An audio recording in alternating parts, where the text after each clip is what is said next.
Yo, what is up, Oak Life? It is OD. Gotcha. It is Chris and Greg and Chris, back at it again with the Roots and Branches. And today, following the calendar of our faith, we will be talking about Advent. So stay tuned, fam.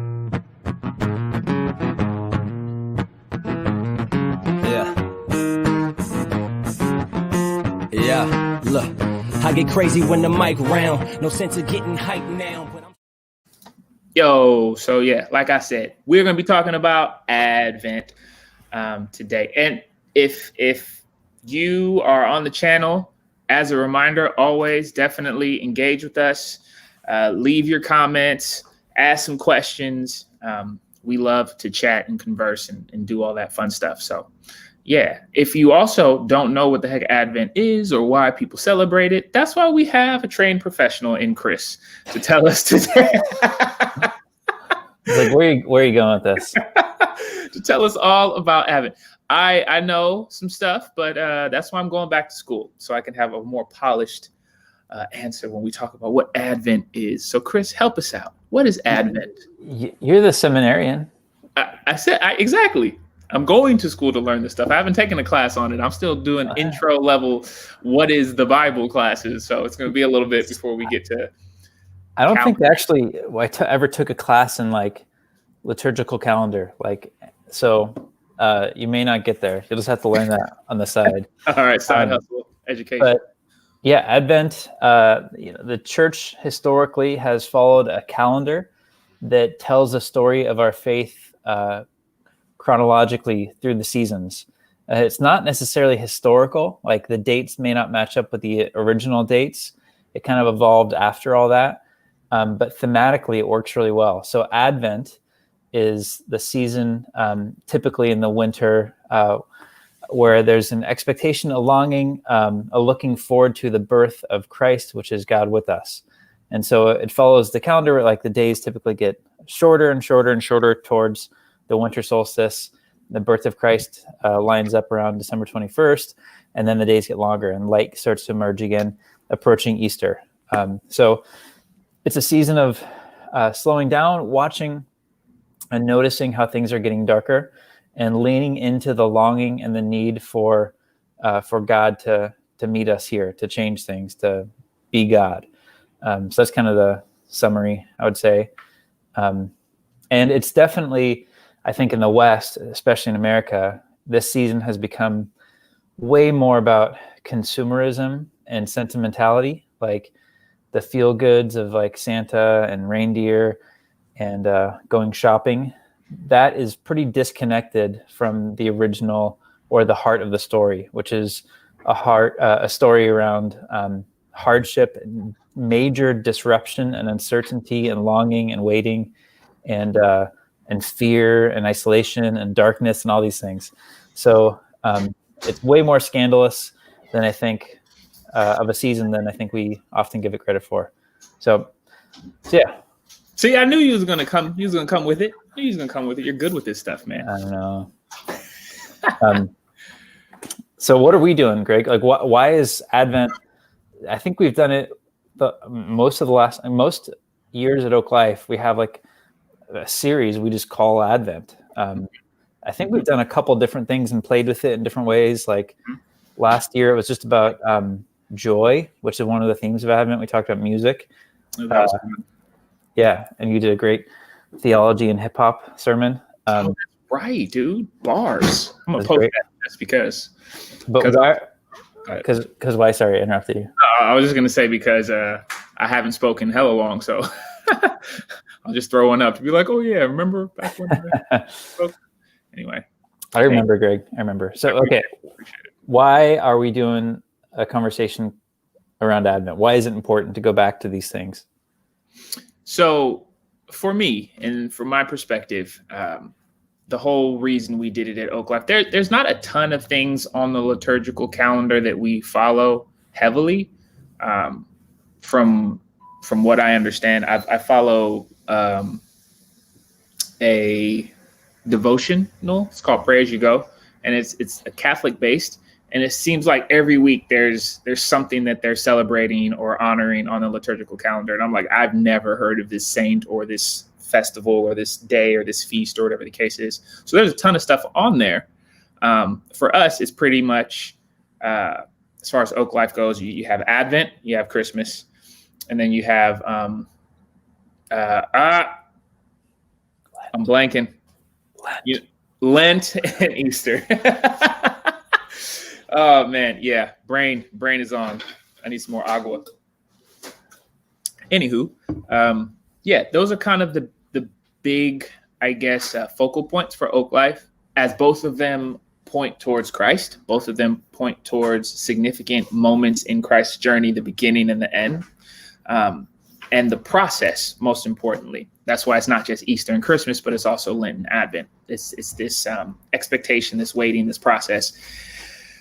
I feel more than ever in 2020, we're in this time of waiting, more than ever before. So I think it's very pertinent to like our time in this season. But while we've done it before, again, I would just say that our heavy emphasis, our grounding aspect, as far as our belief in Oak Life, has been less about, the details of one's religion or belief system, and more just kind of centering on Christ and all the avenues that point to that. So those are the focal points. So for us, at least that's from my perspective. Yeah, that's good. It's really good. What do you think? Why is Advent more like real this year? Kind of mentioned that, like we're in a season of waiting, like, and why is it different this year? Well, I think that the biggest struggle, and again, just speaking from my perspective around the Oak Life community, the biggest struggle around Christmas time, to your point, was the overemphasized aspect of consumerism and, family, and not that it's like overemphasized on family, but the nuclear family specifically, like, husband, wife, 2.5 kids, dog, white picket fence type family, right? So for the individuals who don't have that nuclear family or don't have strong relationships, it's just a reminder of, hey, this is what society has stapled as the gold standard, and you don't have it this year. Woe for you, right? So there's a lot of that kind of struggle, but that's specific to a person's like kind of individual life experience, so on. This year, on top of those struggles, right, holiday blues type struggles that a lot of our community face, on top of that, you have this kind of unified shelter in place, a spike. That's the second big spike's about to hit. We don't know what's going to happen with this new election process. We don't know what's going to happen with the vaccines. We don't know what's going to happen with the threat level of this of COVID. And that's on top of all the other stuff that we're already kind of awaiting in this season. That unified waiting, I think, reflects the super earlier faith goers that were awaiting the birth of this new savior, this new life that was going to bring change. And we are awaiting news that will bring change. So as we reflect on that time together, more than ever, are we in community in this time of waiting? That was kind of long-winded, kind of rambled, but yeah, that's what I'm thinking. Yeah, it's good. What are we doing like on Sundays? What's like the thing? How are we? We're getting lit. It's totally it's straight litty Hell all day. Hell lit. Holy lit. No, I'm just playing. Anyway, yeah, we're lighting candles. So every week we focus on a theme. The first week is hope, or was hope, and that was this past Sunday, the 29th. So we lit the first candle, and then next week we'll light the second candle. And the theme is next week peace. Yeah. And then it's, if I'm not mistaken, joy. And then love. Oh, and then what's the fifth one? Isn't there gonna be a fifth one this year? There is. You got it. The fifth one is the Christ candle. There it is. On some traditional Advent wreaths, you got the 4 and then the center, something like that. And what are we doing for the 5th one this year? Because that won't be a Sunday. We're gonna do something on Christmas Eve. So Oak Life is going Hollywood, fam, and we're shooting a full feature film production. I'm just playing. So we are doing a Christmas movie, and the Christmas movie is ultimately just a reflection of the Oak Life community. So I put out some requests and some feelers, and what I've got back is that individuals are thinking this is going to be like an actual like movie. Some elements will be a little movie like ish on kind of the buffers, the front and the back end. But ultimately, this movie is just going to be a reflection of the Oak Life community's thoughts, feels, hopes, and fears around Christmas 2020. So I'm not going to say much more because I want there to be a little bit of anticipation. But on Christmas Eve, I'm thinking, I don't know, 5 o'clock, something around that, 4, 5. Okay. We're going to do a live watch party, and it'll be kind of our Christmas service. We will have a reflection. We'll have a song.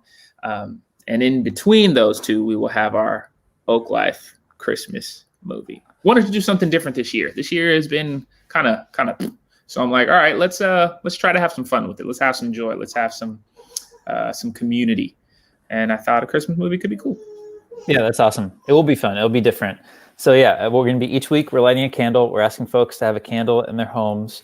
And we'll take a moment to do a quick reading and basically have like a prayer reflection moment and then light the candle. And this last week, it was pretty cool to see the 6 people who were like leading the service, each light their candles, and then get pictures from people at home. Because it's one thing to just watch something on a screen, but it's another to like participate and engage. And so anyway, I think we can make this like unifying and collective is what we're doing. So if you are watching, make sure you have a candle on Sunday morning so you can have a moment and light that with us as a reminder of Christ's light, God's light, the community's light. And that's been fun. And we got some comments. And this person looks like they're on the Facebook group. Because I think that one, wherever it streams it, we can't see who it is. Yeah. Let me see if I can find it. But pull up some of those comments. All right, I'll pull up the comment. So the first comment says, those are the most important. I believe they're referring to Advent and Christmas and then Lent and Easter. They do focus on Christ Jesus. Some are more important traditions than others. Someone called one of us a boomer, probably you. No, I'm just playing. It says bomber. I like boomer though. Boomer's it's hip to call people boomers these days. Apparently, I bet they're talking about the bomber jacket. That's probably it. That's what it was. That is a nice bomber jacket, by the way. Thank you very much. Shout out to Matt for hooking it up with some old clothes that are new to me. There you go. And sounds great. It's probably referring to the movie idea. So that's pretty cool. Nice. Usually I thought we could go on the group and see who's commenting, but I guess not. Yeah, I mean, we got to level up our stalker skills. Whoever you are, we can't. If you're on YouTube, we can tell who you are. But if you're on Facebook, you know. Okay, yeah, so there's 2 people on the church page and 2 people on the group page. So if you couldn't find them on one, you probably would find them on the other. Do you know who they are? I don't know who they are, but should we make guesses? Nah, dude, because I'm not going to be wrong on camera. That's not going to happen. Somebody said yes. We should make the guess. So I bet one is Matt because he pointed out the bomber jacket. Yeah, that's. And I have a feeling the other is either Ed or Alma. I was thinking the exact same thing. I don't know why. The exact same thing. Well, whoever you are, if we got those right, make a comment because we can't see who you are, but say yes or no. Okay, so let's go back to Advent. I mentioned that the story in itself is way crazier than like a Hallmark Christmas pageant, like have like some hot cocoa and sit by the fire and feel like warm fuzzies. It's a story of like scandal of all sorts of things. Oh, that's definitely for sure, Matt. Matt. What's up, Matt? Thank you. I wear this thing all the time now. Anytime you want to throw me some love, I'll take your old outfits. Bro, come down and take the next bomber, bro. You can't keep all the bombers to yourself, dude. It's not gonna happen. I already called dibs. So the story, again, is crazy scandalous. It's if you just take it and like, I think we're so desensitized to it. If you read it, we don't see like how provocative and like just crazy it is. And so you had reshared something from our dear friend Erna Kim Hackett that they had shared. And I've been meaning to watch it. And so shout out to Erna. We'll tag you in this somehow. If you don't follow Erna, you should. Erna's a friend, spoken to Oak Life a few times. And if we're lucky, we'll get her to speak again soon. But talk about that. What was their reminder of how subversive the story actually is? And I think that it was titled why I still am leaning into Advent, something like that. Mm-hmm, mm-hmm. And by the way, 2 for 2. Oh, dude, yeah, that's good. That's good. 2 for 2. And I was thinking it, I just didn't want to say it. You know what I'm saying? I didn't want to risk it. I'm not a risk taker. Anyway, so shout out to Ernie Kim Hackett. She's a boss. And so Andrea Jerica Stewart. Oh, I just gave away her government name. My apologies. She put me on game because she posted it first, and then I watched it and I was like, "Yo, this is fire." Ernie Kim has a very refreshing. Kim Hackett has a very refreshing perspective. I watched it once. It's about 13 minutes long. I reposted it. Andy reposted it. You can just go to her page and watch it on her IG. She's frequently posting like stories and updates and sharing perspectives, and always has a very well thought out, very sincere and authentic offering in whatever she's referring to, talking about, or speaking of. So again, big ups to Ernie Kim Hackett. So the premise, I'm just going to give like a couple of nuggets. Again, go watch it. Was wrapped around imagining, wrapped around reimagining, rethinking, re-experiencing what waiting on Jesus is like in this time. So in Advent, again, the whole awaiting the birth of Jesus. So in this time, how are we awaiting Jesus's birth of new life within us? So she sets the scene by Luke 1. Apparently Luke 1 is like her jam. It's her go-to. And the way she described it was super dope and totally makes sense. But you have this individual who is presented. The author kind of sets the scene with this individual who's probably high on the echelon of social elitism, educated, respected, everything you would think of when you think of Christianity and faith and ... And then this dude is silenced. Her reaction when she says this dude is silenced is gold. So you should go watch it again. But this dude is silenced. And then the scene shifts immediately to Mary, a young girl in her home. And that framework of what is faith, what is Advent, what is Christianity dictated to us, right? As far as what's commonly accepted versus a complete opposite imagery of just this girl who with consent, after consenting, has life placed inside of her, the life of Christ. And it's not something that's like immediate. It's something that takes time. There is the waiting, there is the protecting, there is the, just the waiting, right?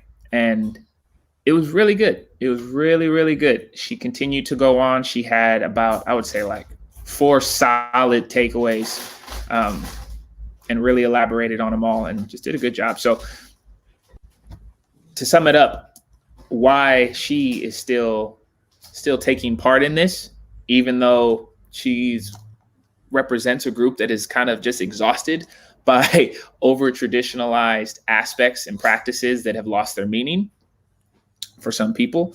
Why she's still doing this is because more than ever, this is a time for us to engage together in waiting the new creation of Jesus in our lives. And I find that like spot on.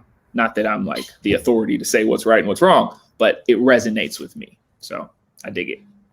That's awesome. So check that out and engage with us. I mean, there's so many in this story. If we look at it, these stories, I should say, with kind of a fresh set of eyes, with all that 2020 is bringing in, you'll see it differently. And I think it'll intersect with our world in some powerful ways. So we hope you can join us. Light a candle, look at your, I don't know what I was saying. Light a candle, join us. I saw the comment and it tripped me up. I was like, who wrote that? I didn't write that. So light a candle, join us, and it's going to be good. Yeah, that's all I'll say. I'll stop there because I'm just digging a hole. Go ahead and in addition to lighting a candle and look at your calendar so that you can holler at me and get a part of this Oak Life movie. The deadline to be a part of the movie in some way, shape, or form, we have 3 ways. One is kind of very similar to this, and it's just having a conversation with me where you just share your perspectives and hopes and fears about Christmas. The second way is if you have an affinity for cheesy Christmas movies and you have an idea you want to run by me, Matt and I can probably make something happen. All right.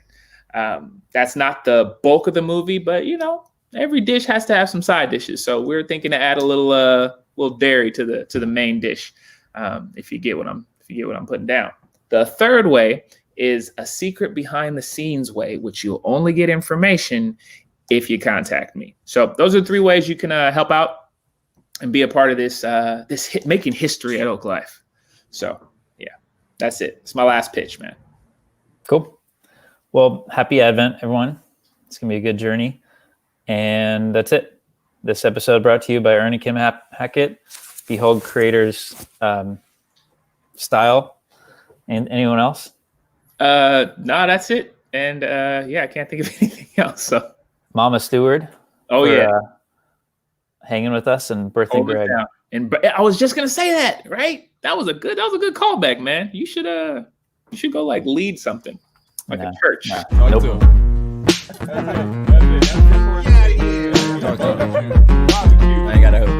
I ain't got a hope.